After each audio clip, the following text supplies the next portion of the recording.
আজ বানাবো পনির ঠেচা। এটা একটা মহারাষ্ট্রীয় খাবার। এটা বানাতে লাগবে কয়েক কোয়া রসুন, কাঁচা লঙ্কা, ধনেপাতা বেশি পরিমাণ করে, আর কিছু পরিমাণ করে কাঠবাদাম। আর ধনেপাতা বাদে বাকি সবগুলো একটু ড্রাই রোস্ট করে নেব।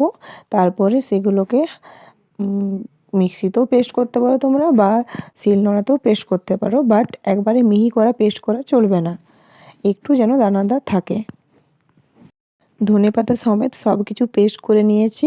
পেস্ট করার পর এই দেখো কেমন দেখতে লাগছে। এবার পনিরগুলোকে পিস পিস করে কেটে নেব। পনিরগুলোকে এভাবে আমরা কেটে নিয়েছি, তোমরা চৌকো করেও কাটতে পারো। আর এই ছোটো ছোটো পনিরগুলো আমি অন্য একটা রান্নার জন্য কেটেছিলাম, তাই সেগুলো দেখিয়ে দিলাম। এবার তাওয়া গরম করে তাতে হালকা করে তেল ব্রাশ করে নেব। যেহেতু এটা বেশি তেলে ভাজা যাবে না, সেই জন্য হালকা করে তেল ব্রাশ করে নিচ্ছি।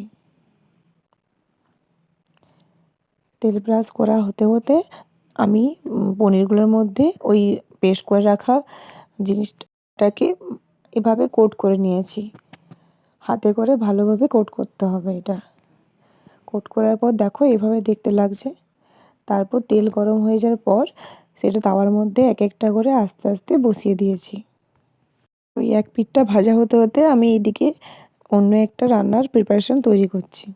এই দেখো এক পিঠ ভাজা হওয়ার পর আমি উল্টে নিয়েছি, অন্য পিঠে ভাজতে শুরু করে দিয়েছি। হয়ে গেছে। ভাজা হয়ে যাওয়ার পর দেখো এরকম দেখতে লাগছে।